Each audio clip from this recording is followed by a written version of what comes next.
Welcome to the Broken Sun.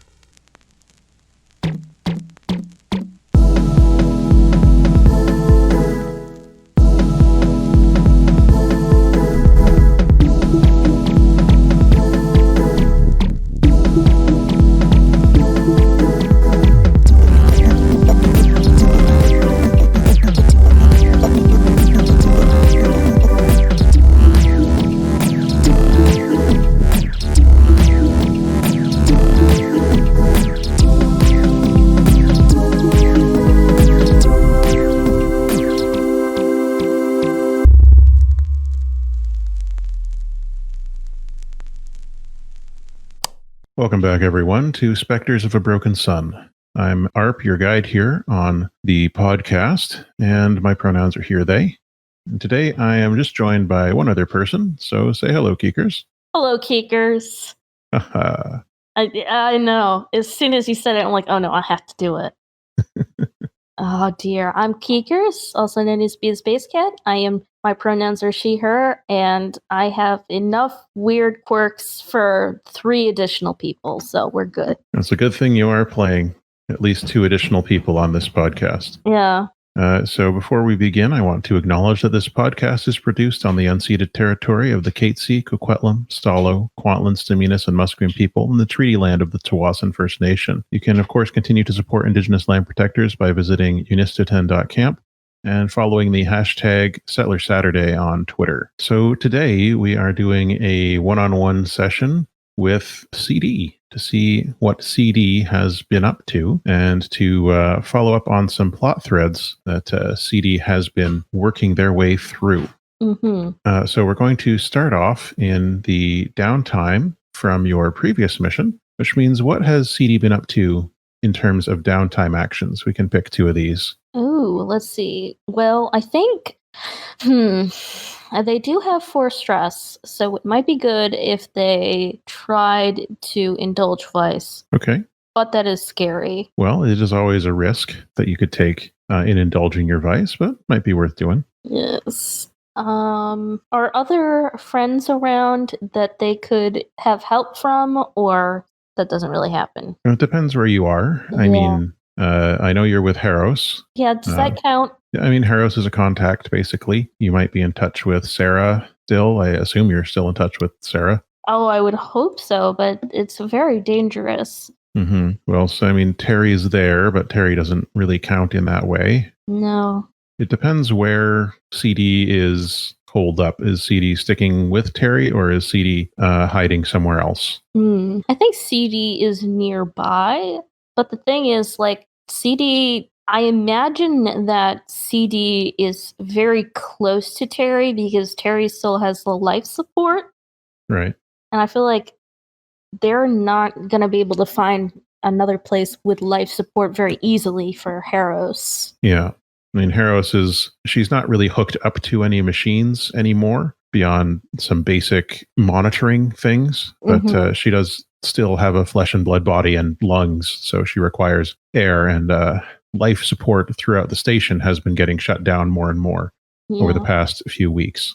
So that's what I'm imagining that, I mean, at this point, I think that Harros generally is more or less just I don't want to say feeding tube. I want to say that in the future, we have less invasive ways of keeping someone nourished. Harros isn't in that bad of shape. Like, Harros responds, Harros eats, Harros has basic conversations with you. Oh, really? Well, Yeah, that's new. Harros, after their coming, after Harros sort of woke up in that way, I think she's been able to speak with you in basic ways. Just like a yes, no. Yeah, she's showing like a level of understanding of what you're talking about. Oh, that's fun. Oh. I want to say that, okay, so Harros has been, like, basically inside of CD's room on I almost said the Express for a second, on Terry, on the probable cause. If someone actually went in there right now, they'd be very surprised because, like, it's still very, very crammed full of stuff, but it's not, like, hoarders level anymore. I think that like if someone had like noticed random things popping around random places, just like, oh, you're walking down the street and all of a sudden you see like tucked in a nook or cranny of a building is like a little like Maneki Neko statue that CD has randomly just decided belongs there. Mm-hmm.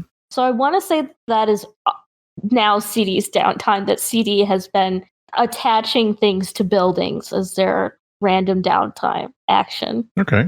As they're weird, but it's like, like, oh, and then if you tried to grab the Maneki Neko, it's stuck there. Or other weird things. Okay. Well, let's see. Let's indulge your vice and see how that goes. If you're doing it with someone, then you can always add your extra die to that and tell me who is with you.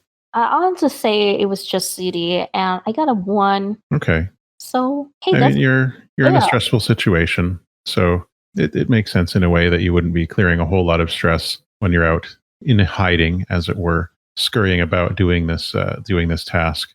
It's basically CD keeping their ear to the ground, but also taking like 10 minutes of their time to somehow mess with things and decide that, oh, I want to put this, what I just imagined was them going into a library, just adding extra books randomly is another example of this. Yeah, I get it. Okay. So you've indulged your vice doing that, doing this task that CD is feeling themselves compelled to do. And what else has CD been up to during this time since they had to abandon the waterworks plant? Well, I know for a while CD was working on finding the core. So I think it's hard because I don't know. Because part of me feels like maybe CD lost interest in clearing their name. Yeah. But again, I do think that they would still be trying to maybe find that person. I think the motivations behind it has changed now that I think about it. Like, I don't think CD thinks that they can really ever clear their name anymore. But I think they still want to find this person, since we know someone has their core, and CD doesn't like the idea of someone stopping someone from being able to quote unquote be reborn or whatever. I mean, specifically General Griefer has George Perry's backup. Yeah, so that's basically like, oh, well, why the heck does General Griefer have that? It's not his. Mm-hmm. It's very strange, all things considered, why General Griefer would have such an interest in this specific backup of this specific person who was supposed to meet with you and your crew those months ago. Oh, those months ago. Yeah, I think that again, to risk running this into the ground, so much has changed since then, and I almost started quoting a lyric from a song there. But you're all welcome that I stopped myself.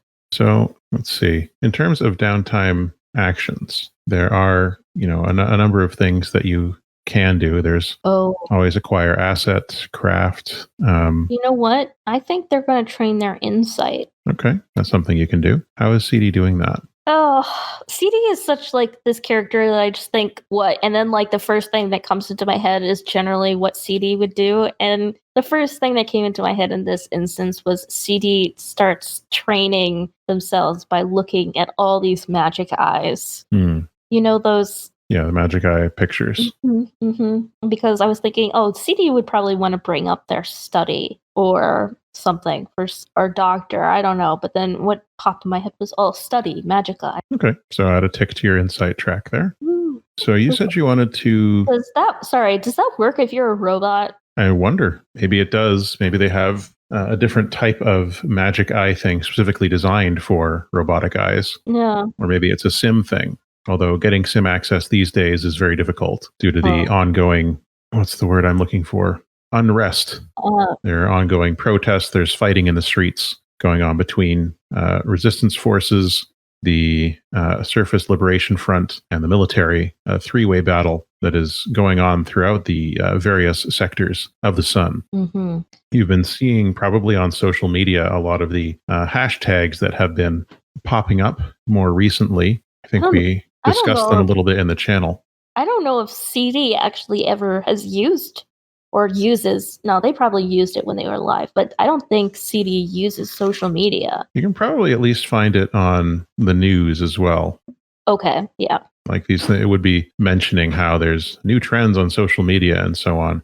So that's worth noting and noticing that there's these ones going on about attempting to shift public perception against the military and more in favor of the corporate wing of the Solar Free State. So that's sort of what's going on at the moment. People are starting to rally around like the corporations and starting to turn more against the Solar Free State and the military and things like that. So that's the general way the attitude is shifting right now. Mm-hmm. I want to imagine that CD is watching the news with Harrows, and CD is pretending to eat popcorn. It's not actual popcorn, but it's basically like cotton balls in a carton that they are pretending to shovel into their mouth as they watch this. And they're just like, gee, Harrows, this is really interesting because corporations are evil.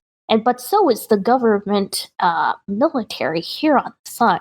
So while the balance of power is shifting, it's very interesting. Harrows looks over at you and she is eating some also not popcorn, but it's like cut up ration bits. Yeah. And she looks at you and she says, I was made by a corporation. Yes. Am I evil? No. Unless you want to be. I don't know. Is that good?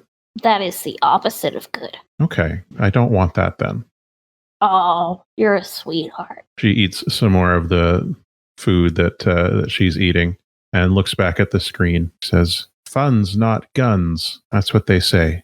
She's reading the words that are being shown on the screen. Yes. It can, is Harrows just inherently able to read? It's very difficult to know what knowledge Harrows has access to, what skills and knowledge, because, we talked about how her brain was essentially being made as a blank template, but there's clearly something going on in there. There may be some bleed over of skills or personality traits from the sources that you use to build her. Yeah. Or that you got Phoenix to use to build her through Dr. Reed Tamaranda.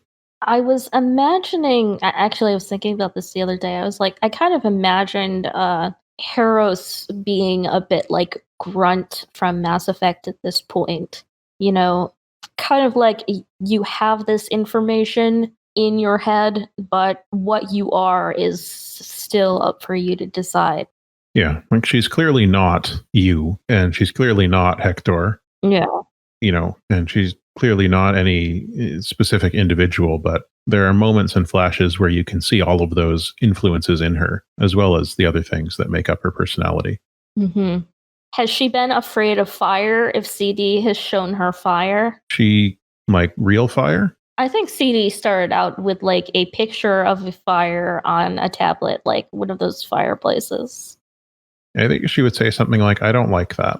Okay. Like, she doesn't seem to have a visceral panic reaction to it, but I don't like that. No, thank you. I'm so excited about this. So, again, to start this off, CD and Harrows have kind of formed this ritual now that Harrows is talking and forming opinions and this sort of thing. Like, they start out the day. CD will try to show Harrows different random things. And if Harrows doesn't like it, that's one of those things that somehow gets scattered by the wayside. I believe that CD has started tacking up pictures of things that Harrows likes or has said that she likes. But one of their main things is CD reading to Harrows, because that was something that CD really liked to do with Sarah when she was growing up. Mm-hmm. And I feel like there's I want to say there was this one night where CD was reading this story to Harrows. It was like, oh, this is one of Sarah's favorite stories when she was a kid. Sarah, your daughter. Yes. Doctor. Yes. I want to meet her. Yes, she is technically your sister, I would say. Yeah. Oh, well, what's the story? And then CD reads that story and is like, and then do you want to hear one of my favorite stories? Yeah. I want to say that the story that Sarah really liked was a Greek myth. Now I have to decide what it was. I want to say Cupid and Psyche because that's one of my favorites. Yeah? You want to give us the gist of it? Yeah, I'll give the gist of Sarah's favorite. Think basic tropes from good old Beauty and the Beast. This girl is considered extremely beautiful. Her name is Psyche. But people start talking about her and saying, oh my gosh, she's more beautiful than Aphrodite. And people start abandoning going to Aphrodite's temple. And Aphrodite is really ticked off by that. She's like, this is just a mortal. What does everyone think so great about her? Okay, you know what? I'm gonna make her fall in love with the most hideous, ugly person in the entire world. That will be good. So then she sends her son, Cupid, also known as Eros, to go make Psyche fall in love with the most unimaginable creature. And then Cupid sees her and instantly falls in love without one of his arrows. So you know it's a big deal. So then instead, he spirits her away from her family, basically tells them, oh, she needs to marry this, her father goes to this oracle and it's basically, oh, she needs to marry this monster. But really, she gets carried away by the wind, Zephyr, and she lives in this palace with these unseen servants who take care of her.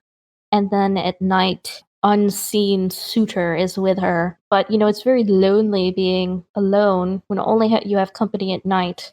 So she begs to have her sisters come visit her, and they do. And then they're like, have you ever seen your husband? And she's like, no. Because he only comes out at night. And they're like, how do you know he's not a monster? And she's like, I don't know that he's not a monster. And then they're like, here, we're going to leave you a candle to look at him while he's sleeping. So she does, because she's gullible. And unfortunately, she spills either oil or wax on him. Oh dear. Again, this is a story that kind of gets replayed a lot in other mythologies at this point. Mm-hmm.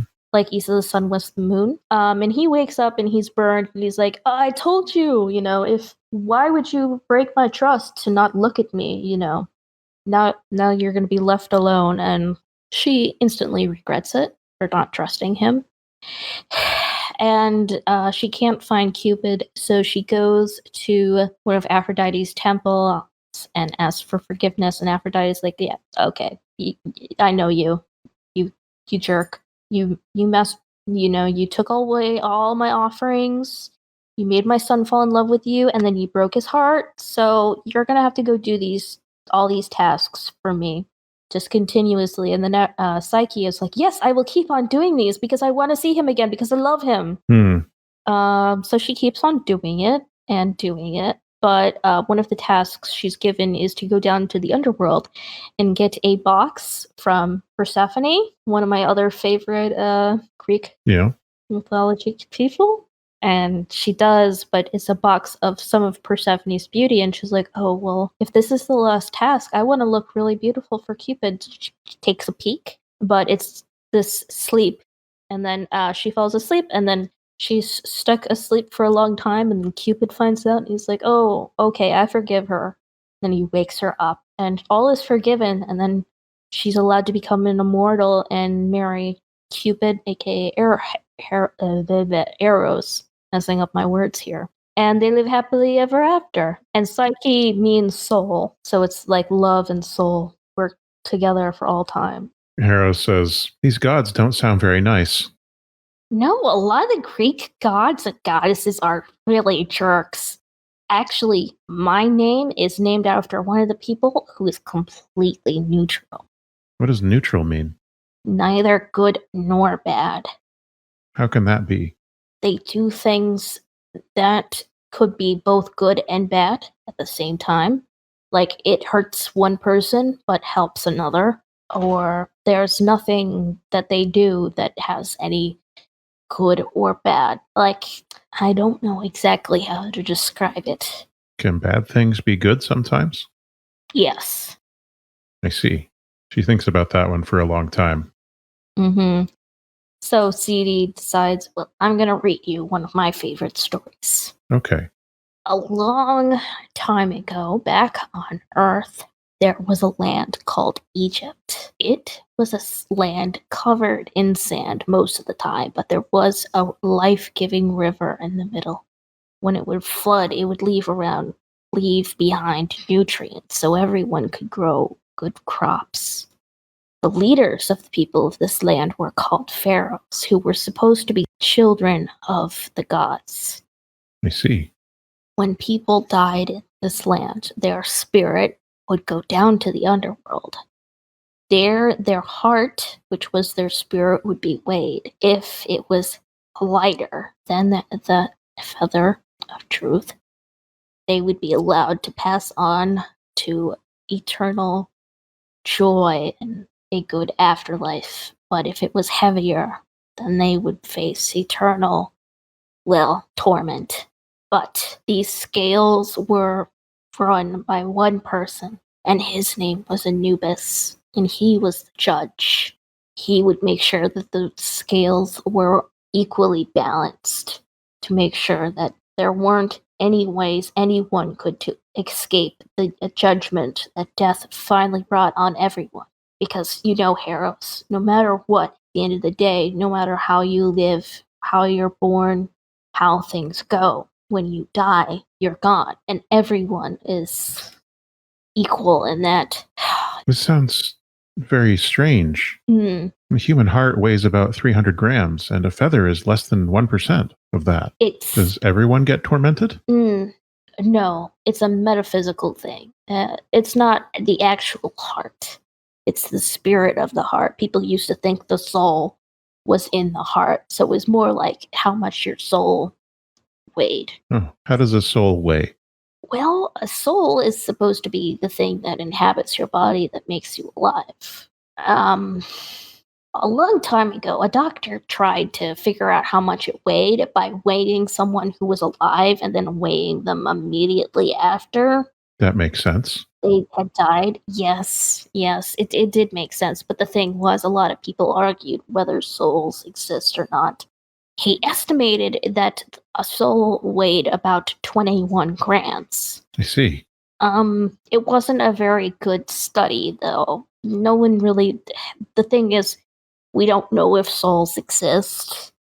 We don't know if they actually weigh anything because they're immaterial, if they do. Did the doctor include the weight of the waste that was evacuated after the body perished? He did. Okay, 21 grams. She nods. She thinks about this story for a while as well. And while she's thinking about it, there is a notification from Terry saying, "You've got a visitor, CD." Oh, that's entertaining. Shall I let them in, or do you want to see who it is? I'll come out there. Very well. Harros, but CD makes sure that the nightlight is on for Harros because CD still, I guess, treats them like a child a little bit because, She is still very childlike in a lot of ways. Yeah. Aside from having uncanny knowledge of medical procedures, biology. I feel that that's one of the best things you could actually get from CD. So Terry extends their ramp, and outside you actually see a group of people. There are 4 people waiting for you outside at the bottom of the ramp, and they are looking rather ragged and scorched. Like they have carbon scoring all over their frames, their chassis. Probably the first person you'd notice is your daughter, Sarah. Oh my gosh. What are you doing here? She looks up at you furtively and she says, "Can we please come in?" Terry, do you have an issue with that? I said, "Of course not. They're your family. And I know everyone else here." Who else is here? Crate, Chains, and YOLO. Oh my gosh, it's my favorite group of people on the sun except for Slip all together. Yeah, Crate is in terrible shape. Chains and YOLO are both carrying him, one on either side of his hulking chassis. Chains is in bad shape. YOLO is missing an arm. Is he in sleep mode so I don't have to do the voice? Yeah, it looks like he's in bad enough shape that he's offline at the moment. Like there's sparks, things leaking out of him. Whew. Oh my gosh, the guy fainted. Does anyone ever revive? Sorry, that was a bad Satchel Folk joke. He would laugh if he was awake. All right, everyone come in. So they all come in, CD. They pile inside. I think Terry converts the main area into medical bay mode to deal with this. And you get Crate put up on one of the platforms, and YOLO is there. And YOLO is carrying his other arm. It's like strapped to his back with a bit of fabric. It's been tied up there. His jacket is tattered, but still looks good, of course. So, should I take care of 3PO first, or Ash Ketchum over here? Wait, Ash Ketchup. Or Ash Ketchup. YOLO seems, for once in their life, to be too exhausted to respond to a joke. But Shane says, "If you wish to see to Crate, then stabilize him. I will attempt to assist YOLO with their arm." Sounds good, Big Chungus. Chains nods, and he turns to start assisting YOLO with reattaching their arm onto their shoulder socket. Should I roll the doctor? No, we're not going to bother with that right now. Okay. As CD starts looking, like opening up, I want to imagine a panel or taking off the front part of the chest of the chassis to see what wires are fried or whatever.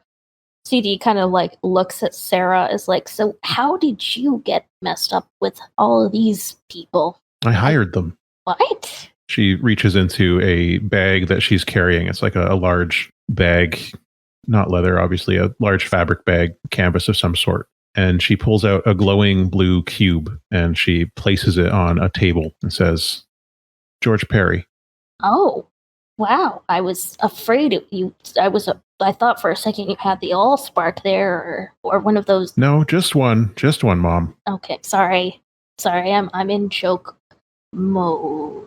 Yeah, I know. I haven't been shot at in a long time, and even longer since anyone's thrown a grenade at me. So I'm a little on edge. I was really hoping you'd never been shot at. Well, I have a couple of memories. I don't know. Oh, wait. There's something important that you and I need to talk about. Is it more important than this right now? Oh, the family? Family? What? What are you talking about? Oh, okay. The slip won't mind if we go into their room for a second. I think Harrows has come out by this point. Oh, okay.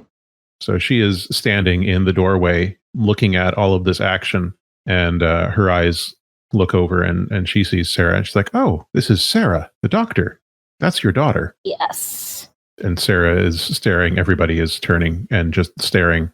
And Sarah's like, What is this? Haven't you been up on the news and hear about Phoenix and all their issues with creating... Is this one of the super soldiers? What's she doing here? No. Okay. So, one of the reasons I'm wanted is because I was providing some of the genetic material to Phoenix to create people. So you were stealing bodies? No. I stole a body part or two, or several. That seems semantic at best. I know, but it was for everyone on the sun, so I was redistributing something that we shouldn't have had in the first place. And yep.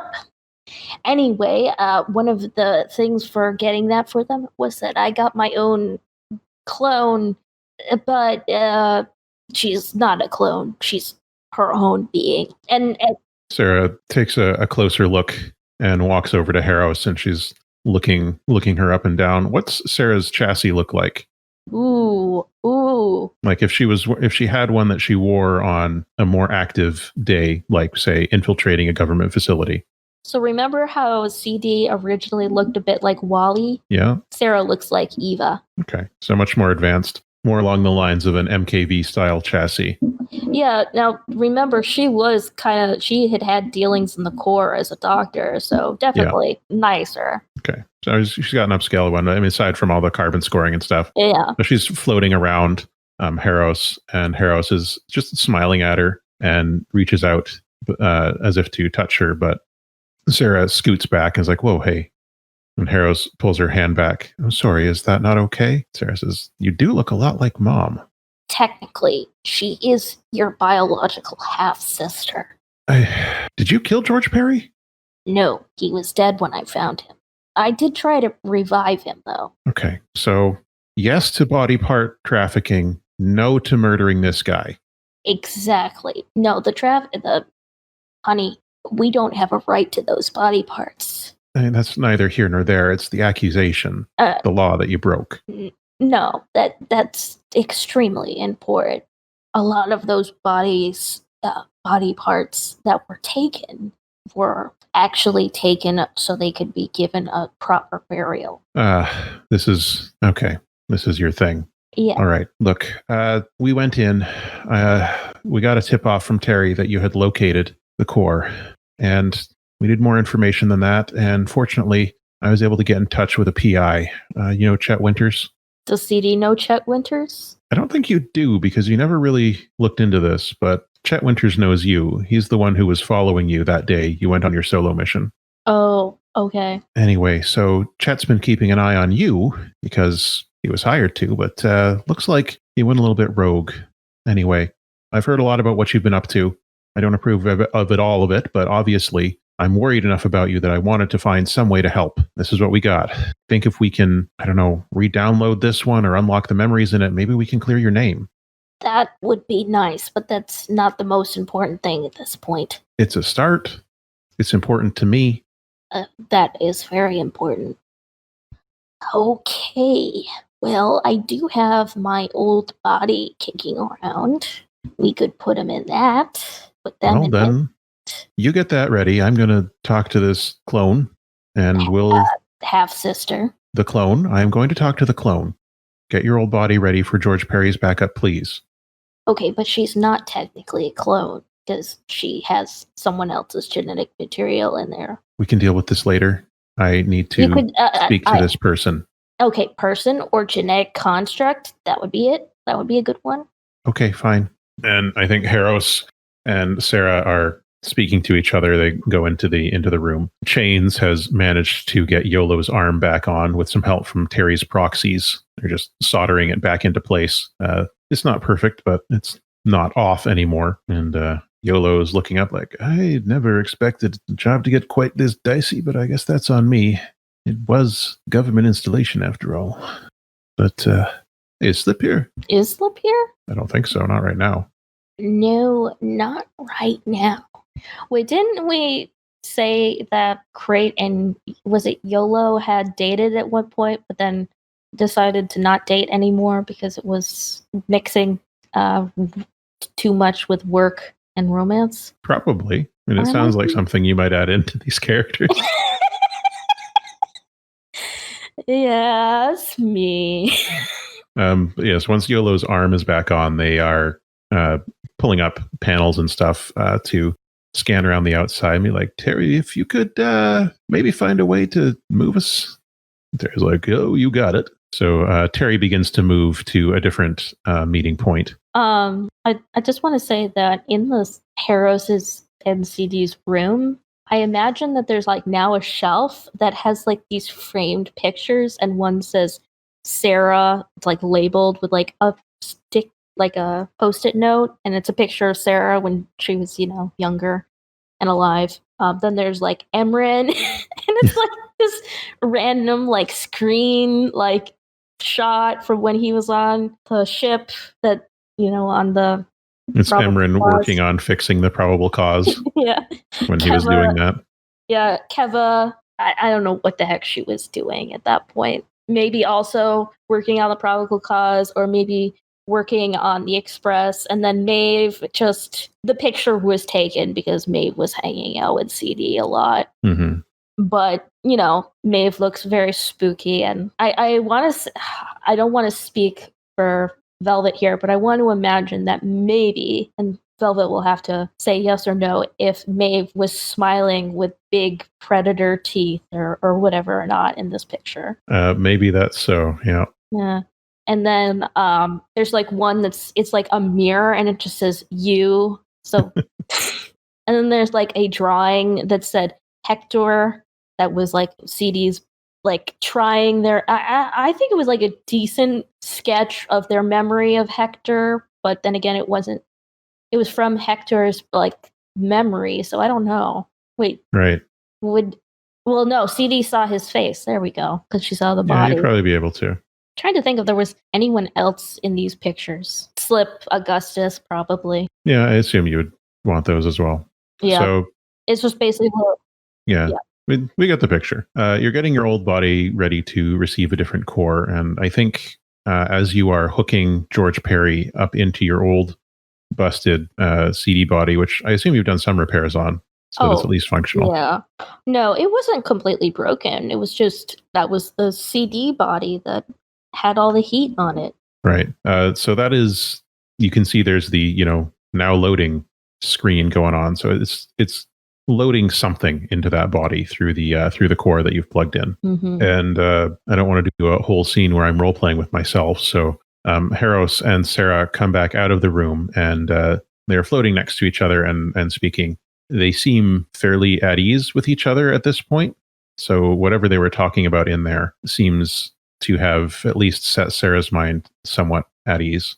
Were they comparing notes about what it's like having CD as a parent/mom? Entirely possible. Why does CD do this? Oh, I don't know. And let's see here. So Sarah says, okay, well, obviously there's been a lot of heat on me since you got most wanted status. So I've been kind of cut off from everything, in terms of my life, my career, my peers. But I did receive another message that I didn't really understand until now. And actually, I think it might be a message to you. Oh, that's fun. I mean, some of the heat has been taken off because of the Sunbreakers. They're really wanted. Yes. I mean, you're working with them too?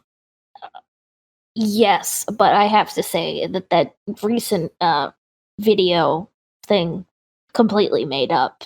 They don't even have guns. They don't even use guns. They don't use guns? Oh. How are they doing all of this? Well, for starters, from what I've gathered, the station down there, the habitat, they are living in a very primitive society that's been engineered by us. Huh. Like swords, shields, I want to say like 18-ish, like 18 odds, like 19th century, because they have bicycles, I gather, but like no TV, no any of that, No mass media. No. I think Haros looks up while you're saying that, and she says, do you have my sword? I never finished it. Was it the fox-headed one? No, and she looks very confused for a minute and shaking her head. No, what? Yeah, no, that's a bleed through. That must be a bleed through. That was Hector. But if you want to go and finish it someday, you can. I know how to make a sword?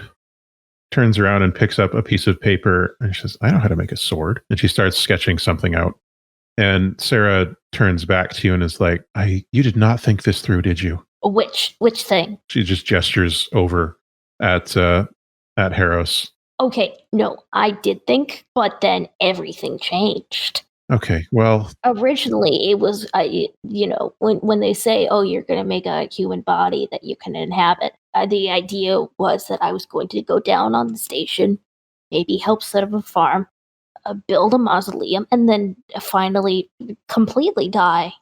Okay, well, super depressing conclusion there, Mom. But that's something that we can discuss later. Clearly, you've been online for way too long. When did you last hibernate? 200 years ago? CD just looks off into the middle distance and was like, there's a reason people hibernate. This is okay. Later. Clearly, we have more pressing issues than your fixations with death. It's not a fixation, it's a lifestyle. Yeah, well. An unlifestyle. We're back to semantics again. All right, I'm going to shoot you this message on your script there. Oh and my she God. Sends over a message from a Dr. Reed Tamaranda. Okay, I have to say that I really like the idea of CD search. Oh my gosh. I love this relationship. I think Sarah's very annoyed with you most of the time these days. I don't know if it's been since she hit puberty and then on. Honestly, It's more like, my terrorist mom is a difficult thing for her to deal with. My terrorist mom who's obsessed with death. It's rough for her. I mean, at least like CD's the pastel goth. That's easier to handle, I think. Maybe. So your message from Dr. Reed Tamaranda is extremely cryptic, and it looks like it was encrypted. Like, it's not just cryptic, it looks like it was literally encrypted with some type of cipher that you don't necessarily recognize. The message itself seems fairly innocuous. It's just like talking about, hope you had a wonderful day, and this past Wednesday, here's something that I did, and I added this to my shopping list. I tried this new buffer and found that it was really effective, and like really inane stuff that would indicate a type of relationship you and Dr. Tamaranda did not have. So I think that is very suspicious. CD is just like, no, he couldn't be hitting on me with no. I need to try to figure out if there's some sort of cipher that would go with this. You could probably roll for that. Yes, CD. Just imagine CD like pulling out a couple books to try to see if they're the coded thing for the cipher there. You want to do like a study roll? Yeah, this is a study, isn't it? Yeah, you're in a controlled situation, so control the standard effect on this. I'm just annoyed because I'm like, I am only one tick away from getting another rank. Ugh. Sorry, you're not in a desperate position. Yeah, no, I got a 3. Okay. So that means that it definitely, the cipher like key was definitely not the Egyptian Book of the Dead. No. So on a controlled, you can withdraw and try another approach, or you can attempt again in a risky position. Okay, so CD was going through a couple different books to see if they were the key of the cipher, which I guess is more, shall we say, grassroots. So now I guess CD is going to try a more technological way. Okay. Now, wow, it's so weird playing CD after playing Keva for a while, because it's like, oh wow, CD doesn't have many skills. I was just reading to see if Doctor Strange would apply to this, and it's not a precursor artifact or Doctor Strange item. So CD is a doctor and not a cryptic cipher writer. Mm-hmm. So CD is going to remember back when they were in the army and people would encrypt information. And CD's like, oh yeah, I remember when I was talking to this person who was telling me, oh, this is the sort of programs you run it through to like break an encryption. Okay. So you're going to push yourself to use doctor in place of hack, basically? Yes. All right, and that's for it. 2 stress, correct? It is 2 stress. This is still You controlled. also do have gambits if you want to use one. I have a gambit? You have 2 gambits. Oh, okay. I will use 1 gambit. So that's going to add another bonus die. Okay. Wow, it's so good that I used that. Okay. The last one was a 6. Yeah, the last one was a 6. 3, 3, and 6. So yeah, that turned out quite well.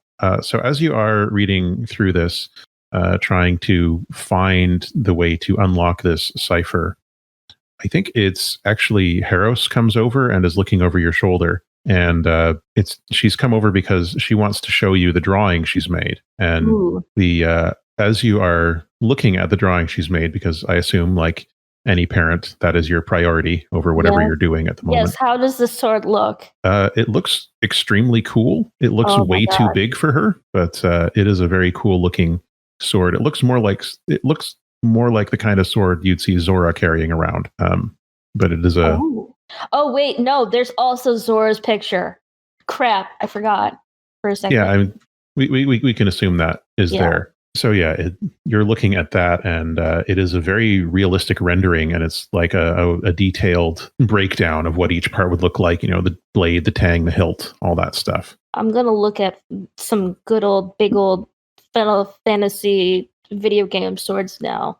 Yeah, I think it looks probably kind of like Cloud's Ultima weapon, the one that's sort of glowing around a purple core. It's got flanges, golden hilt. It's like super ornate. Now I'm going to look at that. It's the kind of sword a child would draw when thinking of cool sword. that's always the best kind of sword. Ooh, yeah, that it's got like those things coming off of it, kind of like the master sword. Yeah, downward pointing hilt guards and all Mhm. that. And I it do- glows more like- depending on what level your hit points are at and all that. Yeah, I do. CD is like, oh my gosh, I really like this sword. And You know Heroes is what? saying, "Oh yeah, I'm glad you like it." And she's looking at this thing and looking at your notes, and she's saying, "What if you substituted this one for over here? I think maybe this puzzle would make more sense if this piece you switched with this one." CD tries it and is like, you are so smart. Because I'm also very good at drawing.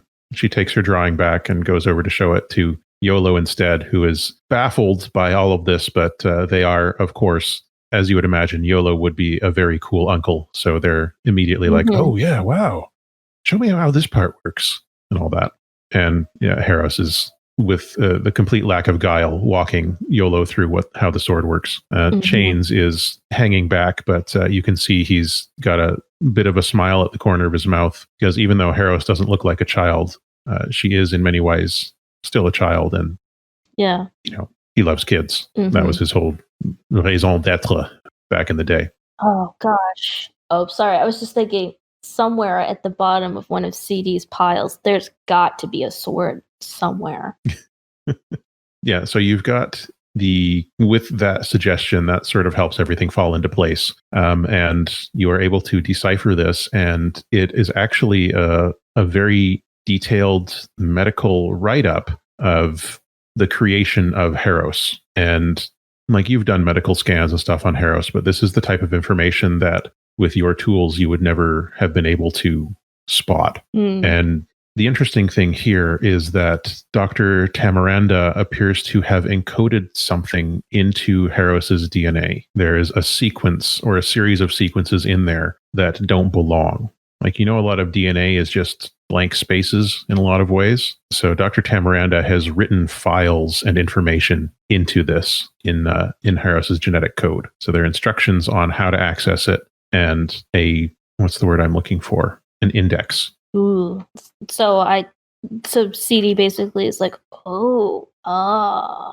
that's so cool, but also a little invasive. Yeah, I mean, Dr. Tamaranda is still a person who built an army of Frankensteins. Yeah, I mean, CD didn't realize that at the time. And to be fair to Dr. Tamaranda, they didn't become an army until the Sodality of Preservation got their hands on it. Yeah, it was just a large group of an unorganized mass of Frankensteins that were just gonna be chill, but So what you learn from reading through this is a couple of interesting things. Number one, the reason why Harros was wandering around to begin with is because Dr. Tamaranda released her when the Sodality was closing in. Dr. Tamaranda realized, like, way too late to save himself, that what was happening with the Sodality's takeover, but was able to basically shove Harros into like a bin and kick them out of the facility.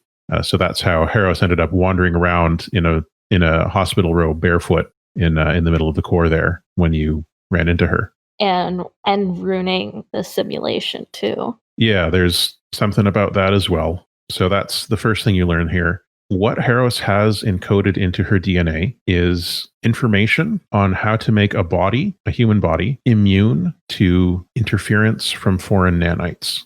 Ooh. So the first thing that popped into my head is, yes, every female body has the information to build another body, but this is different. Yeah, this, I think CD would recognize in this something they have been looking for.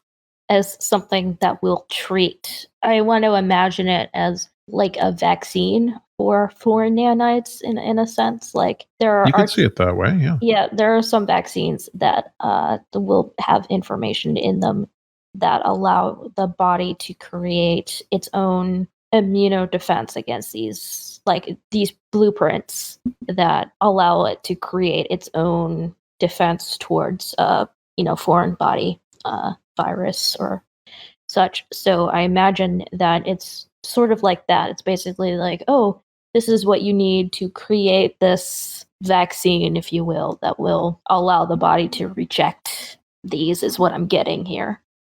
Mm-hmm. So I think you would be able to make this, but CD would know, you would need to probably take a blood sample from Harros to access those instructions, get to the index because it's built in there. But once you have that information and perhaps those blueprints, this is something that CD could potentially create that would be able to deactivate the limiters and controls that have been imposed on the people of Hablon. Oh, ooh, this is very important and very good, and also very good for my karma or debt or whatever you want to say.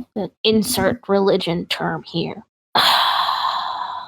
So CD is looking at this and is like, okay, kids, come over here. And Harros comes over and Sarah looks up from what she's doing, pauses for a moment, sighs deeply. You see her shoulders go like, she comes over. She's like, what is it now? Okay. You don't want me to write you another will, do you? No. Okay. I always keep that up to date. Yeah, okay. Yeah, no, this is not related to me. First of all, Harros, I'm going to need your permission to draw some of your blood, because the guy that helped create you, Dr. Tamaranda, wrote some instructions in your DNA for a vaccine. Oh, vaccines are good. Yes, you have I hope it doesn't negatively affect you in any way. I feel fine. Yes, but so Sarah, here's another reason why I am what I am doing. Because did you happen to know that the people down on the habitat have nanites put in them that have a kill switch at the age of 64? That seems terrible. Thank you for agreeing with me. Well, I mean, I didn't know, or if I did, I don't know now. Same here, but I do know now because I found out about this from my temporary intern.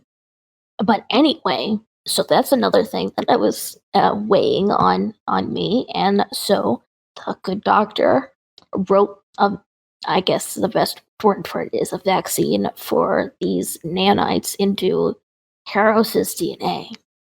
So using a copy of it, we should be able to sequence one and create it and hopefully make it accessible for all those people down there. So she looks over at Harros. You're telling me that in her DNA, there is a code we can use to, hack these nanomachines? I didn't even know we could do nanomachines, but I guess we could at least rewrite them. But can hack them so that the people on the habitat can live longer. Well, live a natural lifespan. Yeah, yes. Yes. Well, why aren't we doing it? I mean, we're going to start right away. I just wanted to make sure that you were okay with that you wanted to go along with it. Because consent is an important part of life. Harros is looking at you and says, this is good? Helping save other people's lives is very good. It's the most important thing. It's what a doctor does. Corporations are evil. A lot of corporations do evil things, and they have a very, very, very strong tendency to be evil. Some of them have created good things over time. But this is good. This is one of the good things that they made. Yes, things that save lives. Yes. Will it hurt?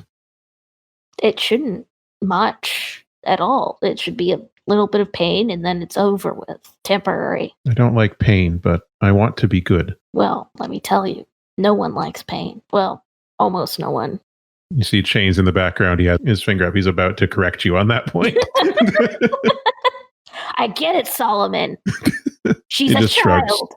You shrug. Oh, yeah. So, yeah, she holds out her arm. Well, and we don't have to do the actual. Yes, CD's like, on screen. Wait a minute. I need to make sure that all my tools are sterilized and everything. Okay. So, yeah, that's what. So, to be clear with how this works, the thing that is encoded into her DNA is not meant to be used in the way you're going to use it. It is meant to keep the green bodies alive on the habitat, because as we know, there's stuff there that makes it incompatible with the genetic makeup of, at least as far as we know, bodies of sun people. So that's what it was originally designed for. But you can use it the other way around. Yeah, it's just engineering it to, I don't want to say reverse engineer, but In a way, you're using this to do something adjacent to its intended purpose. Yeah. Okay. So I think what we want to do here is we're just going to do a roll on it because we don't have a lot of time left. Yes. I wanted to just interject very, very quickly and say that the sword that CD has is that they find, and they're like, a lot of times when people would get their blood drawn or have this sort of thing done, they would be given a gift of a candy or a sticker, but I'm going to give you something better.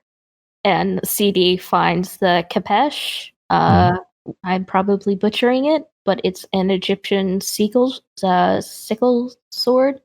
That's one of those. The sword used as the basis for the design of the Y Caliber logo, yes. It's a sword that looks kind of like a question mark. Yeah. It evolved from an axe, actually. Yeah. So I'm not going to say that it's like really great quality, but it's decent quality. Like, it's better than just like one of those cheap ones that you would buy at, say, like a anime convention. Let's do an acquire asset roll just to see how good it is. That's 1d6 to go with your cruise tier. Okay, let me that up again. No, that's the worst one. That's a 1. So maybe that is a 1. So it is like the convention grade, like plastic hilt with metal blade. It's like a House of Knives deal.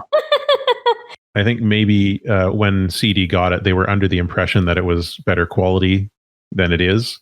And when you give it to Haros, she looks at it and she looks up at you, and there's like a furrow in her brow, and she says, like, lips pressed together, and then, you shouldn't say no to a gift, so thank you. It's a starter sword until you can make a better one for yourself then. She just puts it down next to her and says, thank you for the gift. I'm sure you can probably improve it as well. She looks uncertain about that.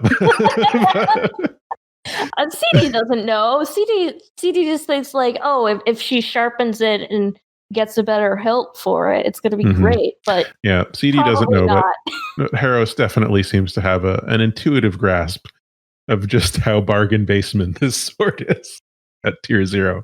But anyway, she is doing her best to be polite and accepting a gift the way that you have taught her to do. Okay, so you draw the blood, and hopefully that's the bad roll gotten out of the way, because we're going to do, I think this is probably doctor to work this. So you can do this in controlled, I'm going to say great effect, because you have help from Sarah, who is an accomplished doctor herself. Yes, another doctor. I'm sure Miss Medical Student Haros over there might also be keeping an eye on it. She is interested in it, but this isn't something that she would know, because it's not something you've ever done before. Yeah, it's a 4. I meant with the drawing of the blood, but yeah. Now, do you want to use your last gambit? Yeah, I want to make that a little bit better. Oh, you already rolled. Okay, you can still roll an extra die for your gambit. No, what's with these ones? Well, we already knew that the Sun Goons were cursed. Yeah, I know. But you did get a 4 on this. So I think you have succeeded, obviously, in creating this. And you are pretty sure it's going to work. It is not something that you can just disperse like aerosol style or whatever. So it is something that you would have to administer or get someone to administer in that way, person by person. Okay. Again, drawing back to the same space of Mass Effect, and that putting it on the thing with the putting out the genophage cure. Mm-hmm. Sorry. Yeah, I mean, it's something that you'll have to figure out a way to. I mean, it's something you can work on improving, but for now you have the basis of it, and you can work on improving it. And I think the downside here, the consequence that we get, is just as you are holding it up, and you and Sarah are looking at it together, and Harris is looking on in interest. And what's the moment? What's the thing that you say once you look at it and you know that it's complete and will work? Okay, this was the second thing that came to mind. So, hot diggity dog, it's done. And Sarah is in a good enough mood from the success and working together with you that she just chuckles, doesn't say anything, just chuckles and puts a hand on your shoulder. And Harrows smiles. Yolo and Chains are over monitoring things that Terry is dealing with. And moments later, Chains looks up and he says, "Oh no, we have incoming." And that's when the explosions begin and the episode ends. So thank you for joining me, Keekers. Thank you for having me. And thank you, everyone, for putting up with my nonstop crazy.